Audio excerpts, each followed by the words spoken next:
Karl Marx nació en Treveris en 1818.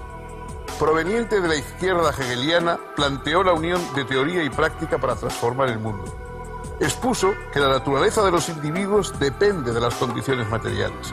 Las instituciones políticas, religiosas y legales, así como las ideologías por medio de las que los hombres comprenden el mundo en que viven, su lugar en él y su propio ser, están condicionados por la base económica de la sociedad. Por eso el hombre solo podrá realizarse plenamente en una sociedad verdaderamente racional y libre.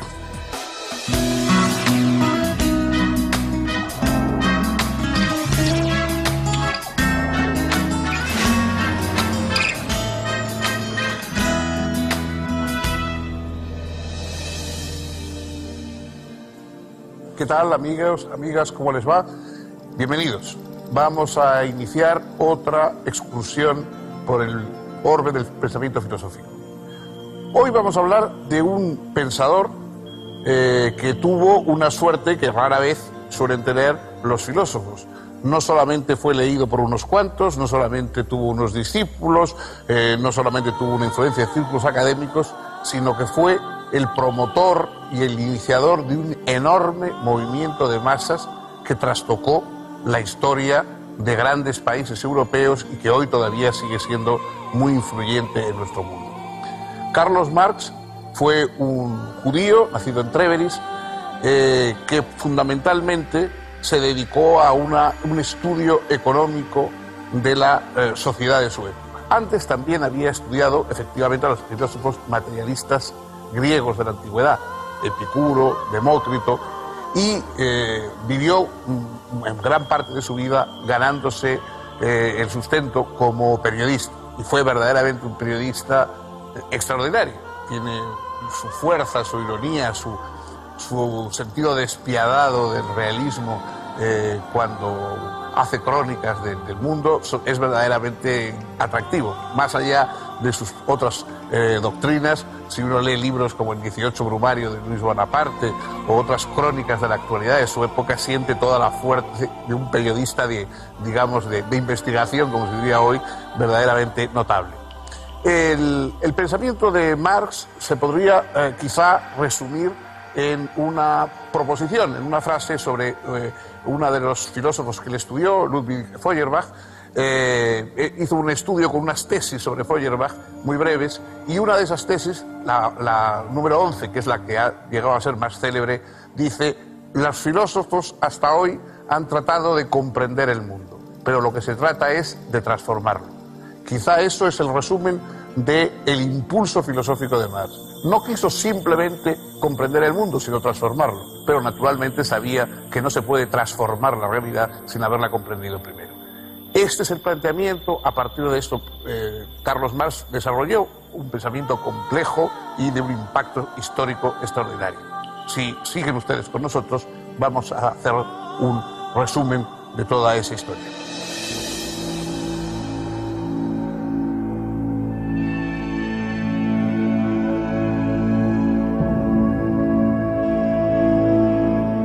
El padre de Karl Marx era un próspero abogado judío de ideas liberales.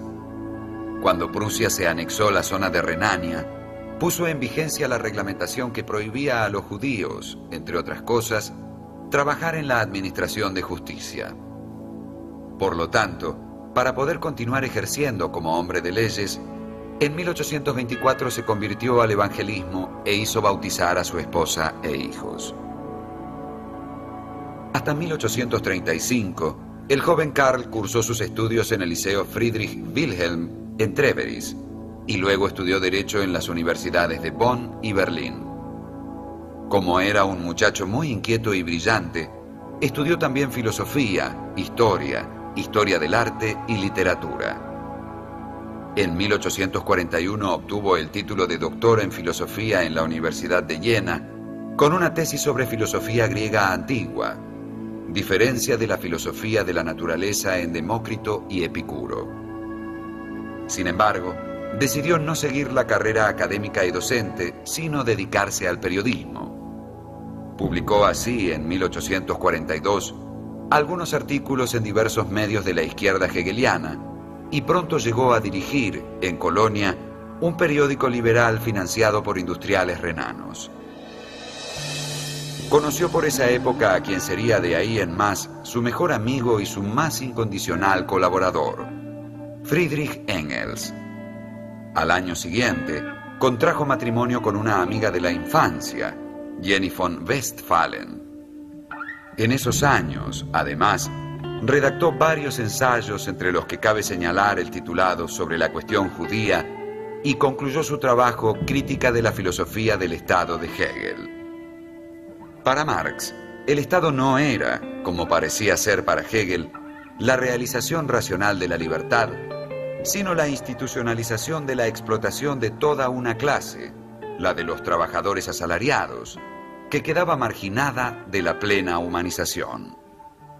La contradicción entre capitalistas y proletarios exigía su superación dialéctica.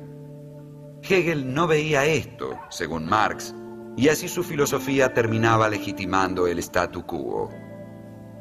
Sin embargo, no se trataba de rechazar a Hegel, sino de hacerle asentar firmemente sus pies en la materialidad de lo real, utilizando precisamente el principal descubrimiento hegeliano, la dialéctica. Solo que en virtud de este giro, no se estaba ya ante una dialéctica idealista, sino ante una dialéctica materialista.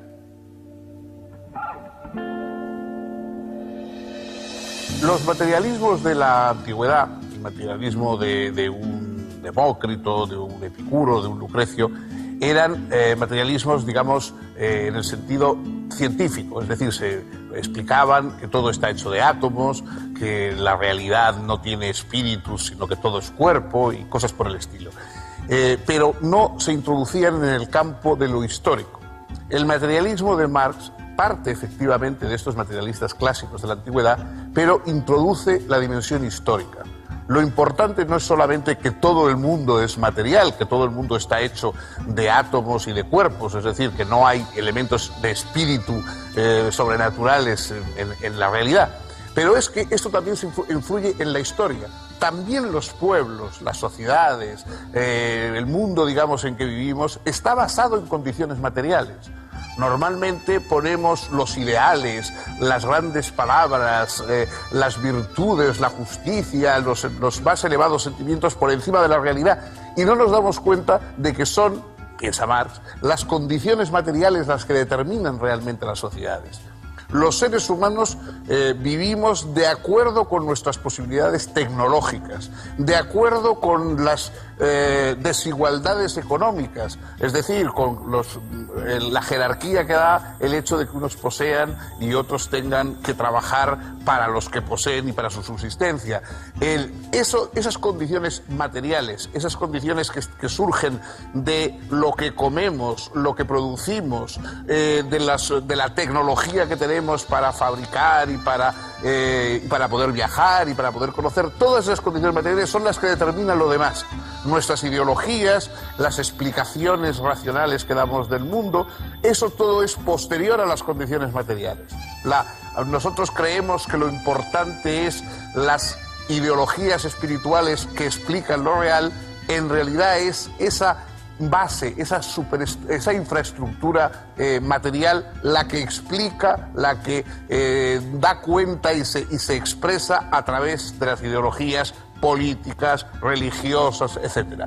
Es una subversión, en el sentido estricto del término, es darle la vuelta a las cosas y decir, si queremos comprender el mundo, tenemos que comprender, no escuchar a los ideólogos, sino comprender la materialidad de las relaciones económicas, tecnológicas, etc., en la que viven los pueblos. Comprendiendo esa realidad es lo que vemos la verdad de las sociedades. La verdad de las sociedades no está en su ideología, en el discurso, a veces autocomplaciente, que tienen sobre sí mismas, sino en sus relaciones económicas, sociales, tecnológicas, etc.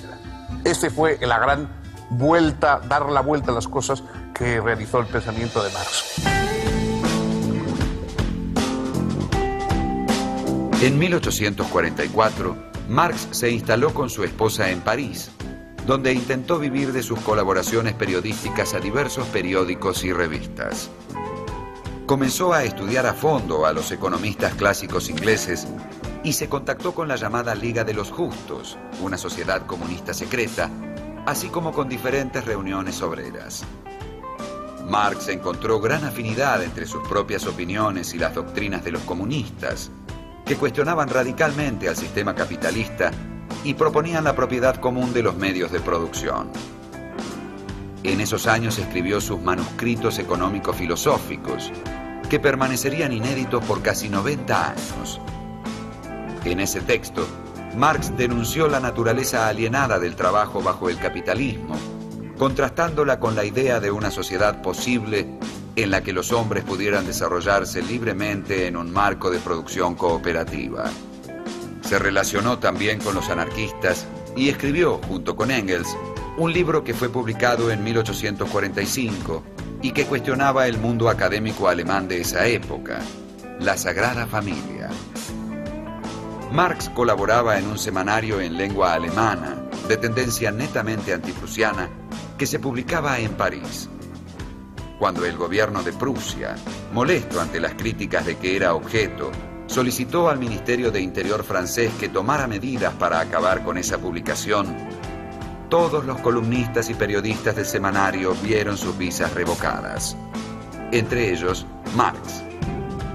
Expulsado de Francia, se dirigió a Bruselas. Redactó allí sus famosas tesis sobre Feuerbach, la más famosa de las cuales dice: los filósofos no han hecho más que interpretar de diversos modos el mundo. De lo que ahora se trata es de transformarlo. También escribió entonces La ideología alemana, libro que fue conocido después de su muerte. Explicaba allí que la naturaleza de los hombres depende de condiciones materiales. Las instituciones e ideologías mediante las cuales los hombres regulan sus relaciones, se comprenden a sí mismos y entienden el mundo en el que viven, están condicionadas por la base económica de la sociedad. Por lo tanto, según Marx, los hombres solo podrán realizarse plenamente en una sociedad libre y racional. Ahora bien, en la sociedad capitalista, grandes sectores de la población son relegados a condiciones inferiores de vida en nombre del principio de la división del trabajo. Esto significa que, en términos hegelianos, la sociedad capitalista carecía de realidad racional.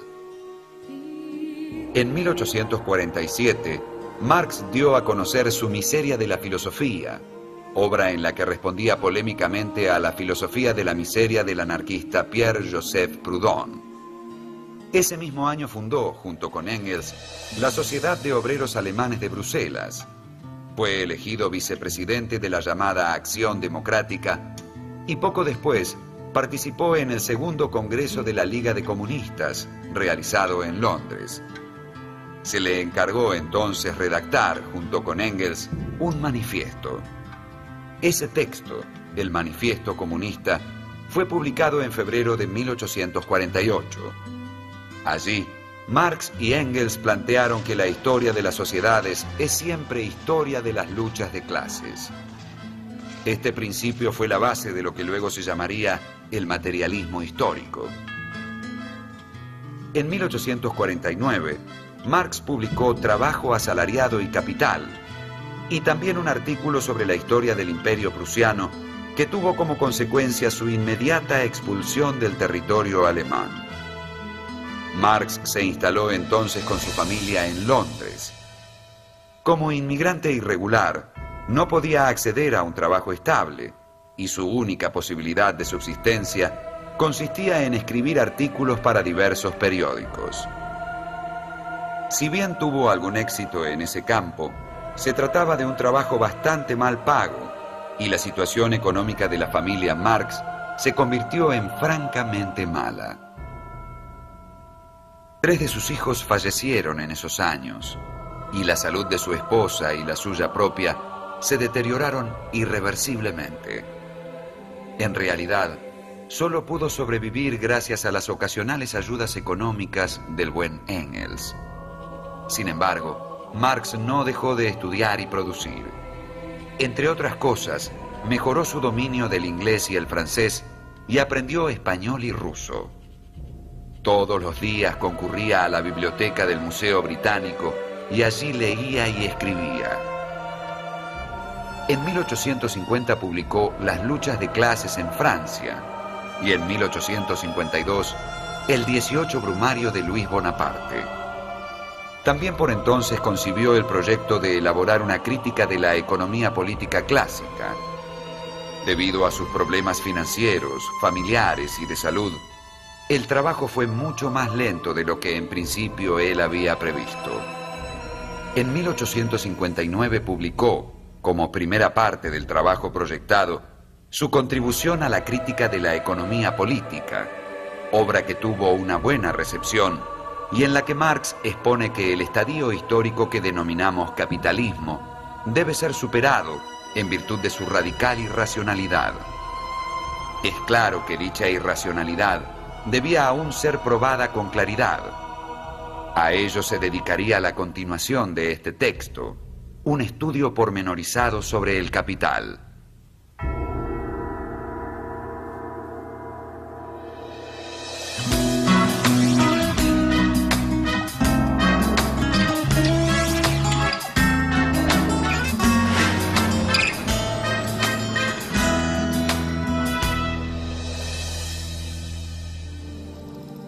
La fuerza de la obra de Marx se centra en un tema económico esencial. Es decir, Marx piensa que los seres humanos que estamos obligados a trabajar para reproducir nuestras sociedades, para obtener los alimentos, el cobijo, la protección que necesitamos y, en fin, para desarrollar nuestra vida en común, los seres humanos, estamos alienados en el sentido de que la mayoría de nosotros no somos verdaderamente dueños de lo que hacemos y de nuestro trabajo. ¿Por qué? Porque hay una distribución socialmente injusta. Hay un mundo de poseedores del capital, de la masa fundamental económica de una sociedad determinada, que facilitan y aportan el dinero para la producción, para la maquinaria, etcétera, en la que van a trabajar el resto de los miembros de la sociedad, y obtienen ese producto, pero además obtienen una parte excedente de lo que produce esos trabajadores, que en vez de ir a los propios trabajadores que lo han producido, va a los dueños de los medios de producción, de ese capital, de esa acumulación económica, que es la sustancia, la base de una economía burguesa desarrollada, etc. Es decir, que el dueño del capital obtiene naturalmente lo que ha invertido en el trabajo, en pagar y costear el trabajo de los demás, pero también una plusvalía, una cantidad excedente superior que le permite ir acumulando cada vez más, mientras que los trabajadores nunca llegan a ser dueños plenamente de lo que están haciendo, de lo que están construyendo, etcétera, etcétera. Bueno, esto es una teoría infinitamente mucho más compleja, mucho más rica, que escribió en su gran obra El Capital, y que ha dado lugar a un movimiento histórico. Es decir, el comunismo fue un grupo de personas que poco a poco se fue extendiendo a lo largo de Europa y que causó la revolución en Rusia, etcétera, de gente que piensa que ese capital no debería estar en manos privadas, sino que debería de alguna forma ser dueño todos los trabajadores también de ese excedente que están produciendo, y que eso se debería repartir igualitariamente en la sociedad. El Manifiesto Comunista es uno de los textos más célebres y más, extraordinarios como elemento subversivo, como evangelio, de una nueva clase que se han escrito nunca. Y Marx no se limitó simplemente a ser un teórico, sino que a la vez impulsó todo este movimiento de renovación y de transformación, de acuerdo con su idea que no se trata solo de comprender el mundo, sino que hay que cambiarlo.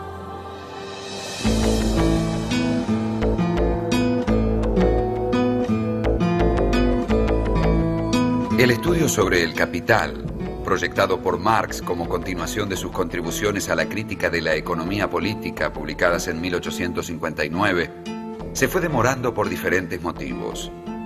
Por un lado, Marx dedicó varios años a redactar un voluminoso estudio sobre las diferentes teorías de la plusvalía, o sea, de la ganancia capitalista. Por otro lado, En 1864 fue elegido para integrar el Consejo General de la Asociación Internacional de los Trabajadores, o como luego se la llamó, la Primera Internacional. Esta actividad le insumió enormes esfuerzos. De hecho, Marx fue el autor de casi todos los documentos elaborados por ese organismo. Se opuso allí a los anarquistas, sosteniendo la necesidad de que los obreros adoptasen formas efectivas de acción sin excluir la constitución de un partido político. Finalmente, en 1867, bajo el título de El Capital, Crítica de la Economía Política, libro primero, Marx publicó su demorado análisis del proceso de producción capitalista.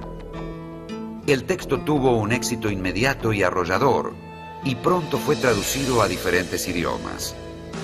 Según Marx, la riqueza no es producida por el capital, sino por el trabajo humano. Lo que origina la ganancia capitalista no es otra cosa que la explotación de los obreros. Lo original del enfoque radica en la aplicación del método dialéctico a la economía política. Allí donde los economistas clásicos ven relaciones entre mercancías, Marx descubre relaciones sociales, es decir, relaciones entre personas. El mismo valor de cambio de las diversas mercancías deriva del tiempo de trabajo social necesario para producirlas.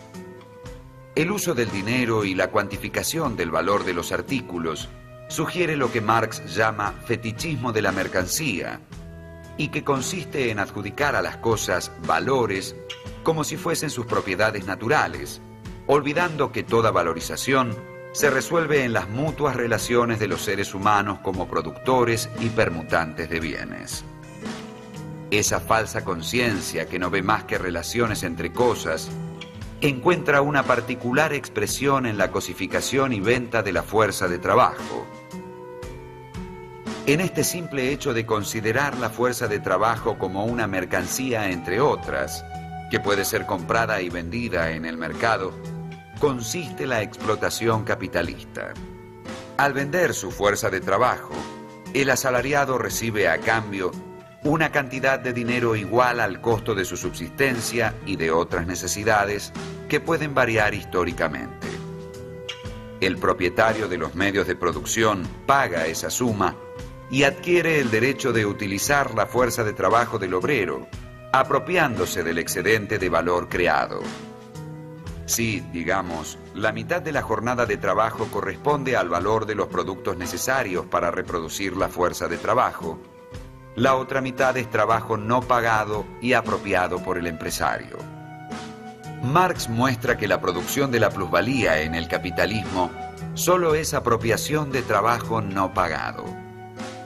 Ese trabajo excedente no pagado se va acumulando una y otra vez por la clase capitalista en forma expansiva. De hecho, el capitalismo puede ser definido como un sistema en el que el único objeto de la producción es aumentar sin límite tal acumulación de capital, en vez de satisfacer las necesidades de la comunidad. Aquí se encuentra precisamente la esencial irracionalidad del sistema capitalista que Marx revela. A partir de 1869, Engels pudo asegurar a Marx una renta anual fija para que pudiera despreocuparse del dinero. No obstante, su pésima salud y las muertes de su esposa y su hija mayor oscurecieron sus últimos años. Falleció en Londres el 14 de marzo de 1883. Poco antes, refiriéndose a quienes pretendían hablar en su nombre y representar su pensamiento como si éste fuese algo fijo y acabado, había declarado a Engels: «Yo, desde luego, no soy marxista». Los 2 volúmenes siguientes de El Capital habían sido terminados por Marx en los años inmediatamente siguientes a la aparición del primero, pero, sin embargo, siguió corrigiéndolos hasta su muerte. Sería luego Engels quien los revisaría y publicaría póstumamente. El libro segundo apareció en 1885 y el libro tercero en 1894.